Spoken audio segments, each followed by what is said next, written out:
자, 오늘은 성령의 9가지 열매, 그 중에 6번째인 양선에 대해서 우리가 함께 나누려고 합니다. 양선에 대해서. 다시 한번 말씀드리면, 우리 성령의 9가지 열매는 항상 동시에 같이 열린다고 그랬습니다. 따로따로 열리는 것이 아니고 같이. 사랑과 희락과 화평과 오래 참음과 자비와 양선과 충성과 온유와 절제가 항상 같이 성장한다고 그랬어요.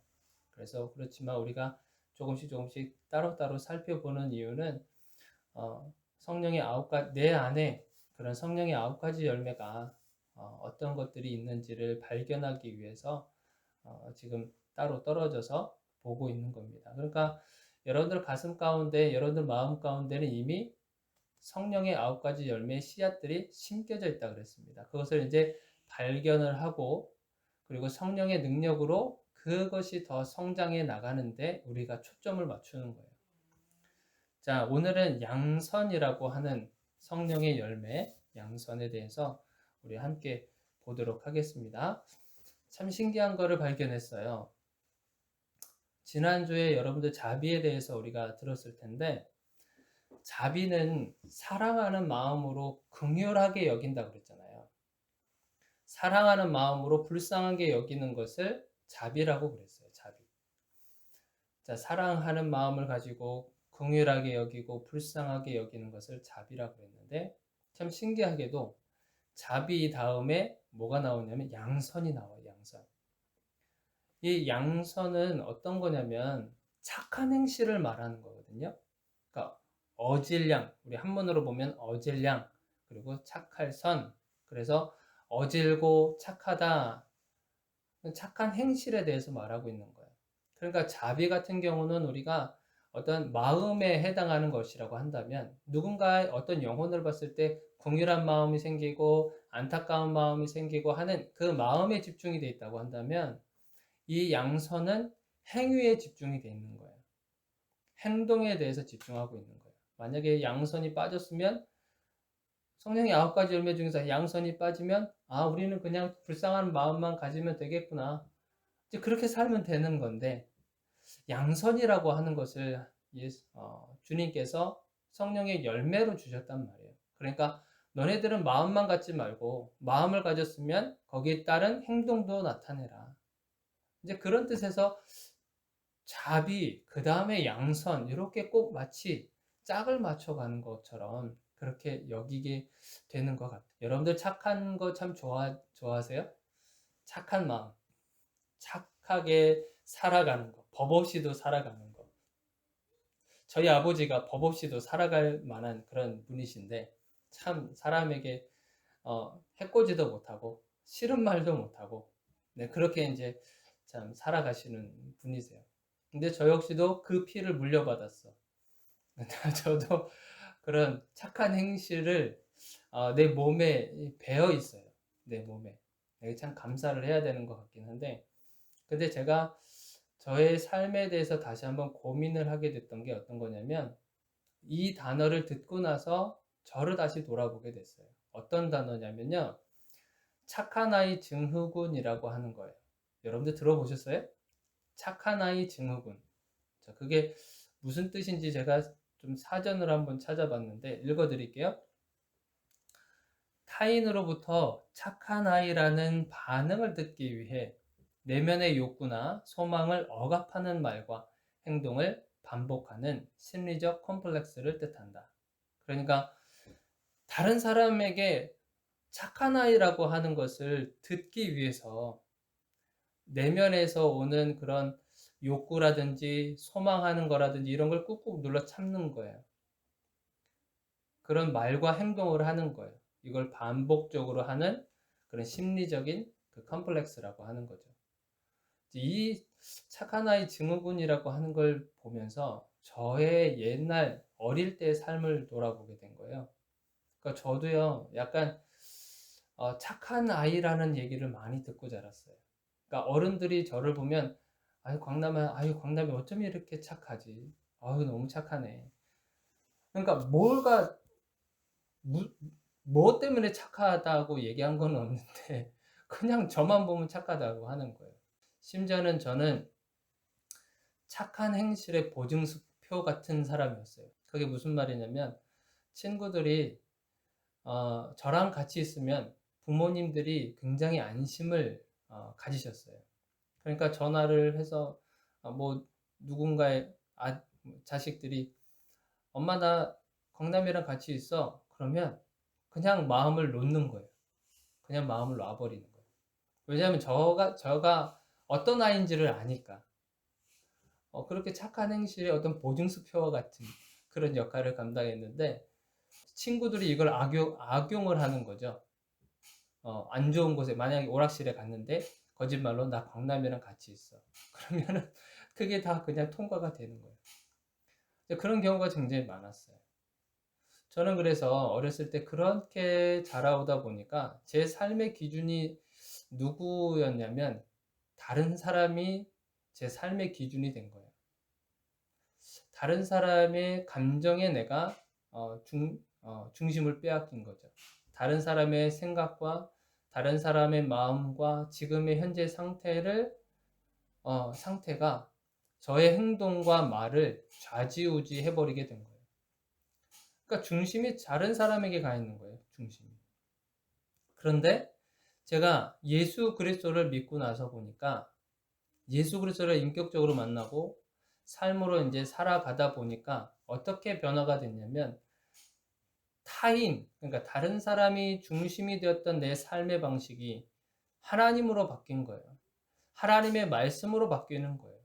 그러니까 착한 아이 증후군에서 벗어나게 된 중요한 것이 뭐냐면 내가 예수 그리스도를 인격적으로 만난 거예요. 그래서 주님께 집중이 되고 주님이 내 삶의 기준이 돼버리게 된 거예요. 다른 사람이 나의 삶의 중심이 되지 않고. 그러니까 옛날에 예수 그리스도를 만나기 전에는요. 우리가 말씀 받잖아요. 양선이 있다 그랬잖아요. 그러니까 어질고 착한 건데 지혜롭고 착한 거를 말하는 건데 지혜는 없고 착한 것만 있는 거예요. 이런 사람의 특징이 뭐냐면 다른 사람의 심부름꾼 되기가 너무 편해요. 지혜롭지 못하고 그냥 착하기만 한 거. 그런데 분명히 성경에서는 양선이라고 그랬단 말이에요. 양선. 어질고 착한 행실.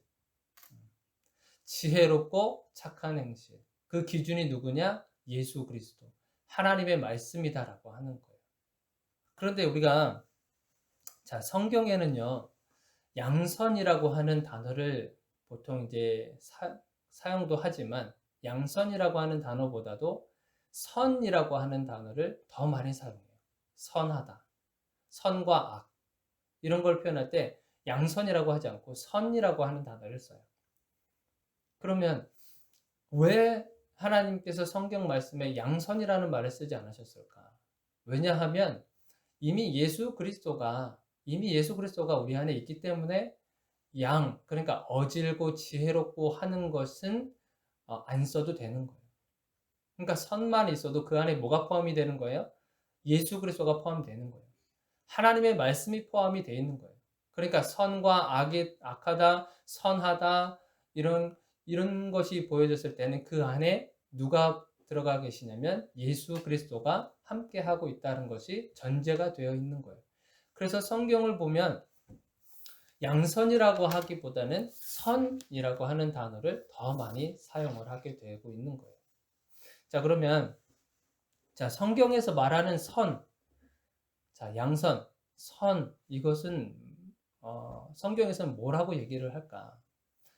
우리가 성경 66권을 살펴보면 굉장히 많은 그런 다양하게 이 선에 대해서 말씀하고 계신 것이 있는데 오늘은 이 세 가지 정도만 여러분들하고 좀 나누려고 해요. 성경에서 말하는 선. 첫 번째는 뭐냐면 하나님의 뜻이 이루어지는 것을 선이라고 말해요. 하나님의 뜻이 이루어지는 것을 선이라고 말합니다. 우리가 창세기에 보면 어떤 내용이 나오냐면 우리 요셉이라고 하는 사람이 형들에게 이렇게 고통을 당하고 어려움을 당하고 심지어는 애굽에 팔려 나가잖아요. 그리고 팔려 나갈 뿐만 아니라 억울한 누명을 쓰고 감옥살이도 하게 된단 말이에요. 그러면서 결국에는 우리가 창세기에 보면 결과적으로는 하나님께서 은혜를 베푸시고 함께 동행해 주셔서 결국엔 애굽의 총리가 된단 말이죠. 그러고 나서 이제 땅에 기근이 찾아오니까 형들이 찾아오고 나중에는 아버지인 야곱도 찾아온단 말이에요. 그랬었을 때 이 야곱과 그리고 이 형제들에게 정말 환대를 해주고 그렇잖아요. 그래 나중에 야곱이 나이가 들고 그래서 이제 죽음을 맞이하게 되는 거예요. 그래서 남겨져 있는 형제들이 불안에 떨고 있는 거죠. 만약에 이 요셉이라고 하는 이 동생이 혹시라도 그때 그 악한 감정이 남아있지 않을까라고 하는 걱정스러운 마음에 거짓말도 해버려요. 아버지께서 돌아가시기 전에 요, 요셉이 형들을 용서해 달라고 그런 말씀을 하고 유언하고 돌아가셨다. 야곱은 그런 말을 한 적이 없는데 형들이 지레 겁을 먹고 요셉이 우리의 목숨을 빼앗지 않을까라고 하는 그런 지레 겁을 먹고 그런 거짓말까지 하는 거예요. 그랬었을 때 요셉이 뭐라고 고백을 하냐면 창세기 50장 2절에 20절에 보니까 제가 읽어드릴게요. 당신들은 나를 해하려 하였으나 하나님은 그것을 선으로 바꾸사 오늘과 같이 많은 백성의 생명을 구원하게 하시려 하셨나니. 자, 형님들은 나를 해치기 위해서 했지만 하나님은 그것을 선으로 바꾸셨다. 그러니까 악을 선으로 바꾸셨다. 이렇게 고백을 하게 된 거예요. 그러니까 하나님의 뜻이 이루어지는 것을 말하는 거죠. 아무리 사람이 악하게 계획을 하고 악하게 준비를 한다 할지라도 그것을 하나님께서는 선으로 바꾸셨다고 하는 거죠. 선으로 바꿨다는 말이 뭐예요? 하나님의 뜻으로 바꾸셨다고 하는 거죠.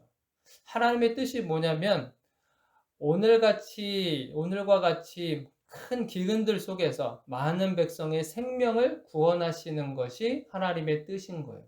그러니까 이것을 위해서 하나님이 예비해 두신 것이다. 나를 예비해 두신 것이다. 그렇게 얘기를 하는 거예요. 그러니까 하나님의 뜻을 삶의 목적으로 살아가는 것이 뭐냐면 선인 거예요, 선. 하나님의 뜻을 목적으로 살아가는 것이 선이라고 하는 거죠. 자, 하나님의 뜻이 뭐였을까요? 지난번 우리 새벽 예배 때 잠깐 나눴었는데 5가지가 있다고 말씀드렸는데, 자, 첫 번째는 영생을 얻는 거예요. 영생을 얻는 것. 두 번째는 뭐냐면 거룩함이에요. 자, 세 번째는 성령 충만이고, 네 번째는 기뻐하고 기도하고 감사하는 것. 자, 그게 네 번째였고, 다섯 번째는 선을 행함으로 고난받는 것. 그것이 다섯 번째라고 그랬어요.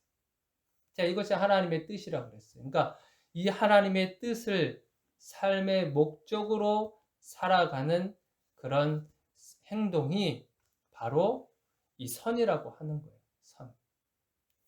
자, 그래서 성경에서 말하는 선은요, 이렇게, 자, 첫 번째는 하나님의 뜻이 이루어지는 거라고 말씀드렸어요. 자, 두 번째는 뭐냐면 하나님의 계명을 행하는 거예요. 하나님의 계명을 행하는 것을 성경에서는 선이라고 말해요. 하나님의 계명, 우리가 신명기 12장 28절을 한번 볼게요. 자, 신명기 12장 28절에 뭐라고 써 있냐면, 자, 제가 읽어드릴게요. 내가 내게 명령하는 이 모든 말을 너는 듣고 지키라. 내 하나님 여호와의 목전과 선과 의를 행하면 너와 내 후손에게 영구히 복이 있으리라. 영구히 복이 있으리라. 그러니까 하나님께서 말씀하신 명령, 하나님께서 허락하신 그 명령을 지키는 것이 선이라고 말씀하시는 거예요. 그 명령을 지켰어. 그리고 선을 행했어. 그러면 내 후손들, 너뿐만 아니라 내 후손들에게 영원한 복이 있을 거라고 말씀하신 거예요. 그러니까 하나님께서 말씀하신, 성경에서 말씀하신 선은요, 하나님의 계명을 행하는 거예요. 하나님의 계명을 중에서 여러분들 가장 큰 계명이 뭘까? 하나님께서는 많은 것을 주셨어요, 우리에게. 정말 많은 것을 주시기도 했고, 그런데 그 중에서 가장 큰 계명이 뭘까요? 예수님께서 우리에게 주신 가장 큰 계명은 요한복음 13장 34절, 35절에 보니까 뭐가 있냐면 새 계명을 너희에게 주겠다. 그 새 계명은 뭐냐면 내가 너희를 사랑한 것처럼 너희도 내 이웃을 사랑해라 라고, 내 몸과 같이 사랑해라 라고 하는 사랑의 계명을 주셨는 거예요. 사랑의 계명을.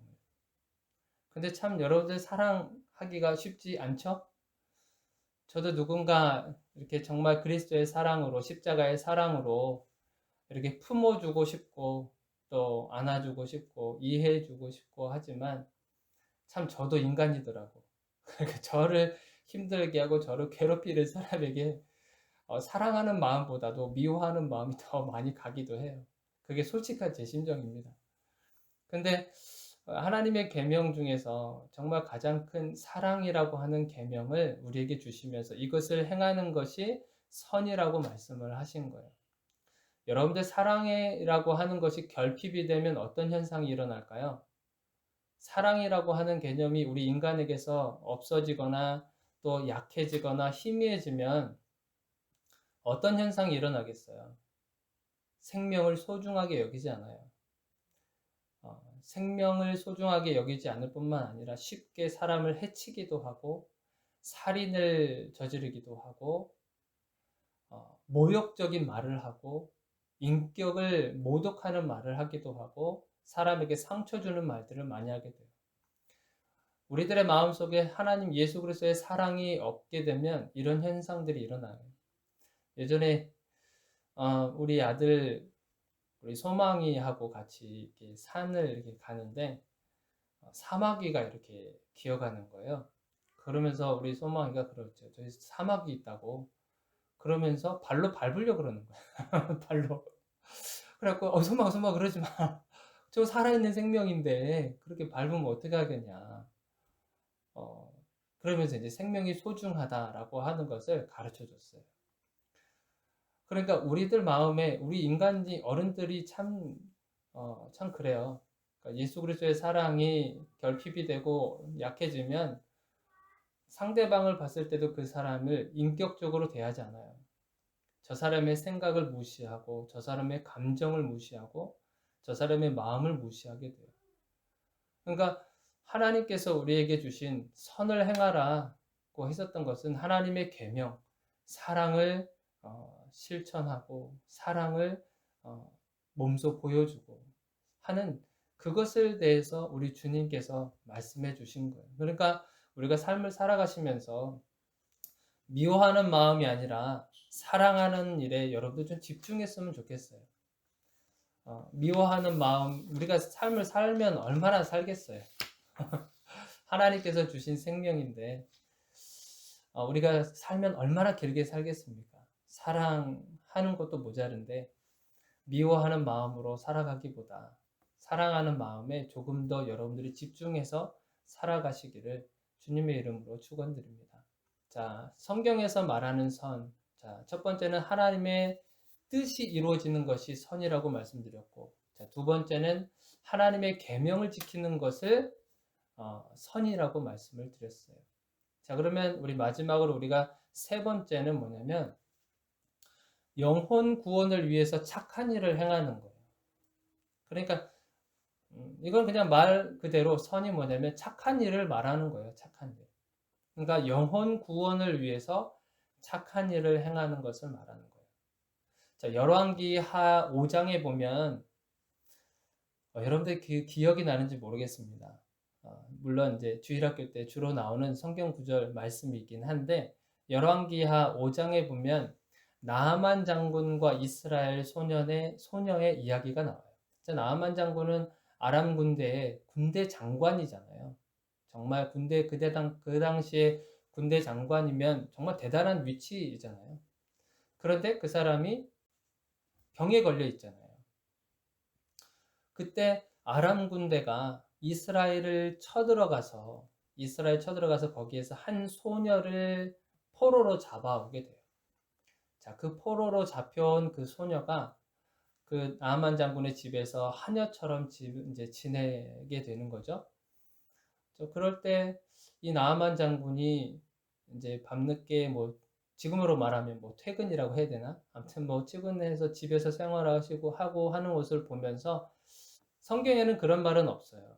그렇지만 이 이스라엘 소녀가 하는 행동과 말을 보면 나아만 장군에 대한 이 자비로운 마음 있잖아요. 긍휼한 마음. 그 영혼에 대한 긍휼한 마음을 가지고 있었던 것 같아요. 그래서 자기 여주인에게 저 나아만 장군이 우리나라에 한 선지자를 만나서 그 몸을 보여주면 우리 나아만 장군님이 다 깨끗하게 나으실 것 같습니다. 그런 얘기 한마디만 툭 던져요. 그 말을 던진 것은 뭐겠어요? 이 이스라엘 소녀가 정말 나아만 장군을 계속 지켜보고 있었다는 거잖아요. 밤새 괴로워하고 있는 모습들, 힘들어하고 있는 모습들. 비록 우리 민족을 정말 폭력으로 해서 우리 민족을 다 괴롭히고 정말 침략을 하고 심지어는 자기 부모를 죽였을 수도 있어요. 그렇게 해서 포로로 잡혀온 그 원수 같은 사람이 나아만이잖아요. 그런데 이스라엘 소녀 눈에는 그 원수 같은 나아만이 보이지 않고 희한하게도 그 사람의 영혼이 보였단 말이죠. 그 영혼. 안타까워하는 그 영혼. 힘들어하는 그 영혼. 그 영혼을 보면서 여주인에게 그런 제안을 한 거예요. 그랬더니 나아만 장군이 그 소녀의 말을 듣고 결국에는 엘리사에게 찾아가게 돼요. 엘리사에게. 그랬더니 엘리사가 요단강에서 7번 몸을 씻으시면 그 병이 나을 겁니다. 그렇게 해서 정말 요단강에 가서 7번 몸을 씻었더니 진짜 이제 깨끗하게 나음을 받은 거죠. 그랬었을 때 나아만 장군이 무슨 고백을 했냐면요. 여러분들 나아만 장군이 하나님을 믿었을까요? 안 믿었을까요? 하나님을 믿었을까? 안 믿었을까? 하나님을 믿긴 믿었지만 절반만 믿었어요. 절반만. 완전히 믿지는 않았어요. 그래서 나아만 장군이 무슨 고백을 했냐면요. 열왕기하 5장 17절에 뭐라고 써있냐면 중간부터 읽어드릴게요. 자, 이제부터 종이 번제물과 다른 희생제사를 여호와 외에 다른 신에게는 드리지 아니하고 다만 여호와께 드리겠나이다. 그러니까 다른 신들에게 그동안에 번제물하고의 희생제사를 다 드렸어요. 다른 신들에게 그동안엔. 그러니까 그 신들이 마치 자기를 보호해주고 있는 것처럼 생각을 했었는데 자기가 질병이 걸리고 그렇지만 그 질병조차도 다스리지 못하는 신들이었었던 거죠. 이 자기가 그동안에 제사를 드렸던 신들은. 그런데 엘리야를 통해서 누구를 안 거예요? 여호와 하나님을 안 거예요. 여호와 하나님이 어떤 존재이신지를 알게 된 거예요. 자, 그러면서 이 나하만 장군이 그런 고백을 한 거죠. 이제부터 저는 다른 신들에게 예배드리지 않겠습니다. 다른 신들에게 제사 드리지 않겠습니다. 오직 여호와 하나님께만 제사를 드리겠습니다라고 고백하는 거예요. 그런데 우리가 그 다음 18절에 보면은 나아만 장군이 완전히 하나님을 믿지는 않았구나 라고 하는 것을 금세 알 수 있어요. 그렇지만 중요한 게 뭐겠어요? 하나님의 존재에 대해서 알게 된 거잖아요. 하나님이 어떤 분이신지에 대해서 알게 된 거잖아요. 전혀 하나님을 의식하지 못했던 사람인데 마치 이것처럼요. 영혼 구원을 위해서 이스라엘 소녀의 그 착한 행실 있잖아요. 긍휼한 마음을 가지고 자비로운 마음을 가지고 이렇게 제안을 하고 했었던 것들. 그러면서 그 나아만 장군이 정말 엘리사를 찾아갔더니 그런 일들이 벌어지면서 그러니까 이런 착한 행동, 착한 선함을 행하는 것 이것이 영혼 구원을 위해서 한 행동들에 대해 하나님은 선이라고 말씀하신 거예요. 선이라고 말씀하신 거예요. 그러니까 그냥 착한 걸 말하는 게 아니에요. 우리가 처음에 서두에 살펴봤듯이 성령의 9가지 열매 그 6번째 양선, 어질고 착한 걸 말씀드렸다 했잖아요. 지혜롭고 착한 행실, 그걸 말씀드렸잖아요. 그러니까 어질고 지혜롭고 이것 빠지고 착한 것만 얘기한 게 아니라 지금 이 이스라엘 소녀는 그 영혼 구원을 위해서 정말 착한 행동을 한 지혜로운 소녀였던 거예요. 지혜로운 착한 행실. 그 지혜로운 착한 행실을 통해서 나아만이 결국 하나님의 존재를 깨닫게 되고, 비록 완전하게 그가 하나님께 돌아온 것은 아니지만 그래도 징검다리 역할은 했다. 하나님에 대해서 알아가는 징검다리 역할을 했다. 그건 너무나도 중요한 거예요. 우리가 이 세상에 살아가는 가운데서 착한 행실이 왜 필요하죠? 우리가 윤리와 도덕을 왜 지켜요? 우리가 정말 세상이 만들어 놓은 법과 질서를 왜 우리가 지킬까요? 그것은 하나님의 영광을 나타내기 위해서 우리가 그것을 지켜나가는 거예요. 영혼을 살리기 위해서. 우리가 다 지켜나갈 수는 없지만, 그러나 우리의 그런 선한 행동과 행실을 통해서 우리의 모습을 통해 예수 그리스도를 발견하고, 우리의 정직한 모습을 통해서 하나님의 살아계신 것을 다른 사람들이, 예수 믿지 않는 사람들이 그것을 깨달아 알아갈 수 있다고 하는 거예요. 그러니까 하나님께 조금 더 가까이 갈 수 있는, 예수 그리스도께 조금 더 가까이 갈 수 있는 하나의 초석을 만들어 줄 수는 있다, 우리가. 그래서 우리가 선한 일을 하는 거예요. 착한 행실을 하는 거예요. 영혼 구원을 위해서. 우리가 선을 행하는 것. 귀로만 듣고 행하지 않으면요, 소용이 없어요. 우리가 10개를 들으면 10개를 다 할 수는 없어요. 그렇지만 10개를 들으면 그 중에 1개만 하더라도 정말 여러분들이 성공한 거예요. 저도 마찬가지예요. 그래서 성경에서 말하는 선이라고 하는 것은 이 3가지를 말씀드린다 그랬어요. 더 많은 것을 선이라고 말하지만 조그맣게 3가지만 얘기했어요. 첫 번째는 하나님의 뜻이 이루어지는 거라고 그랬습니다. 두 번째는 하나님의 계명을 지켜나가는 것. 그리고 세 번째는 영혼 구원을 위해서 착한 일을 행하는 것. 이것이 주님께서 말씀하신 양선, 선이라고 말씀을 드렸어요. 자, 말씀을 좀 마치도록 할게요. 좀 정리를 하자면, 여러분들 안에 이미 예수 그리스도께서 착한 일을 시작하셨어요. 오늘 본문의 말씀 빌립보서 1장 6절에 그런 말씀이 있죠. 너희 안에서 착한 일을 시작하시니가 그리스도 예수의 날까지 이루실 줄을 우리는 확신하노라. 그러니까 예수 그리스도를 여러분들이 믿었죠. 그럼 예수 그리스도가 여러분들의 마음 가운데 있죠. 그러면 예수님은요, 이미 그 선을 행하기로 마음 먹고 시작하셨어요. 이미 여러분들의 마음속에 양선, 선을 행할 준비를 이미 다 하셨고, 이미 주님은 시작을 하셨습니다. 여러분들이 그걸 느끼든 느끼지 않든 이미 주님은 시작하셨어요. 행함을 통해서 성숙한 그리스도인으로 우리가 자라갔으면 좋겠습니다. 저도 아직 자라려면 아직 멀었어요. 더 자라야 돼요. 아직 한참 멀었어요. 이 말씀만 많이 알고 공부만 했지 이것을 말씀으로 살아내는 거를 아직 멀었어요. 저나 여러분들이나 더 정말 그리스도의 장성한 분량을 우리가 목표로 삼고 예수님처럼까지는 될 수 없지만 그걸 목표로 살아갈 수는 있잖아요. 우리가 예수님을 닮아가는 그래서 성숙한 그리스도인으로 살아가는 저와 여러분들이 되기를 주님의 이름으로 축원드립니다. 자, 기도하겠습니다.